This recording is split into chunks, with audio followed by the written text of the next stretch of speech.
NCERT one-liner Bharat का भूगोल सार संग्रह टॉपिक 6 अपवाह तंत्र। अपवाह तंत्र किसी नदी एवं उसकी सहायक नदियों द्वारा प्रवाहित क्षेत्र को क्या कहते हैं? अपवाह तंत्र। किसी नदी एवं उसकी सहायक नदियों द्वारा अपवाहित क्षेत्र को अपवाह तंत्र कहते हैं। भारत की सबसे बड़ी तथा लंबी नदी कौन सी है? गंगा। भारत की सबसे बड़ी तथा लंबी नदी गंगा है।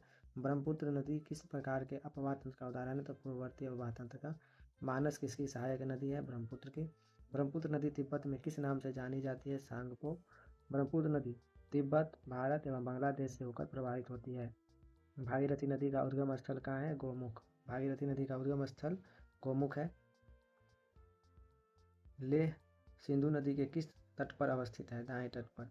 भारत की किन दो नदियों के उद्गम स्थल लगभग एक ही है? ब्रह्मपुत्र और सिंधु। बांग्लादेश में गंगा नदी को किस नाम से जाना जाता है? पद्मा। बांग्लादेश में गंगा नदी को पद्मा नाम से जाना जाता है। गंगा नदी के तट पर स्थित सबसे बड़ा शहर कौन सा है? तो कानपुर। गंगा नदी के तट पर स्थित सबसे बड़ा शहर कौन सा है? कानपुर। गंगा की वह सहायक नदी कौन सी है जिसका उद्गम मैदानी भागों में हुआ है? गोमती।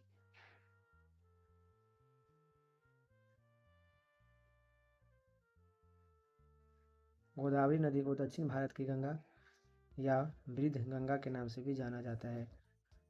सिंधु, ब्रह्मपुत्र एवं सतलज नदियों का उद्गम स्थल कहाँ है? तिब्बत। केदारनाथ से रुद्रप्रयाग के मध्य कौन सी नदी प्रवाहित होती है? मंदाकिनी। मंदाकिनी नदी किस जल प्रवाह अथवा मुख्य नदी से संबंधित है? अलकनंदा। बद्रीनाथ का प्रसिद्ध मंदिर किस नदी के तट पर स्थित है? अलकनंदा। यमुना नदी का उद्गम स्थान कहाँ है? बंदरपुर श्रेणी के यमुनोत्री हिमनद में। दामोदर नदी किस नदी की सबसे बड़ी सहायक नदी है? हुगली। हिमाचल प्रदेश से कौन सी प्रमुख नदियां प्रवाहित होती है? चेनाब, रावी और सतलुज। सबसे अधिक मार्ग परिवर्तन करने वाली नदी? कोसी नदी। दामोदर नदी छोटा नागपुर पठार के पलामू जिले से निकलती है। पूरब की ओर बहने वाली भारत की नदियों में से किस एक में निम्नावलन के कारण विभ्रंश घाटी का निर्माण होता है? दामोदर नदी। उत्तर प्रदेश एवं मध्य प्रदेश राज्यों में संयुक्त राजघाट नदी घाटी परियोजना किस नदी पर निर्मित की गई है? बेतवा नदी पर। भारतीय नदी प्रणाली हिमालय नदी तंत्र और प्रायद्वीपीय नदी तंत्र। हिमालय नदी तंत्र में सिंधु नदी तंत्र, गंगा नदी तंत्र और ब्रह्मपुत्र नदी तंत्र। प्रायद्वीपीय नदी तंत्र में पश्चिमी घाट से उद्गम वाली नदियाँ और विंध्य श्रेणी से उद्गम होने वाली नदियाँ। तो पश्चिमी घाट से उद्गम होने वाली नदियाँ कृष्णा नदी, कावेरी नदी, गोदावरी नदी, कावेरी नदी और पेन्नार नदी।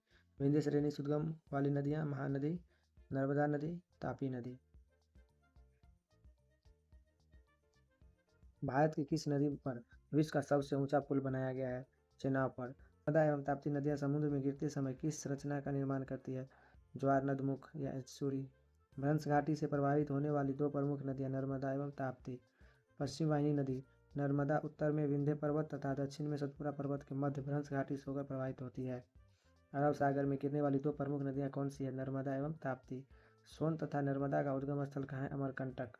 नर्मदा नदी किस दिशा की ओर प्रवाहित होती है? तो पश्चिम दिशा की ओर। भूमि बंधित या अंतर्वाही नदी कौन सी है? लूनी। बिहार में निर्मित त्रिवेणी नहर में किस नदी से पानी आता है? गंडक नदी से। कपिला किस नदी की सहायक नदी है? कावेरी की। नदियों की लंबाई के अवरोही क्रम में गोदावरी, महानदी, नर्मदा एवं ताप्ती का सही अनुक्रम कौन सा है? तो गोदावरी 1465 किलोमीटर, तब नर्मदा 1312 किलोमीटर, फिर महानदी 851 किलोमीटर और ताप्ती 724 किलोमीटर। दक्षिण भारत की नदियों में किसका जलग्रहण क्षेत्र सर्वाधिक है? तो गोदावरी का। प्रायद्वीपीय भारत की नदियों में से कौन सी नदी सबसे लंबी है? गोदावरी। प्रायद्वीपीय भारत की नदियों में से कौन सी नदी सबसे लंबी है? गोदावरी। हंगरी किस नदी की सहायक नदी है? तुंगभद्रा की।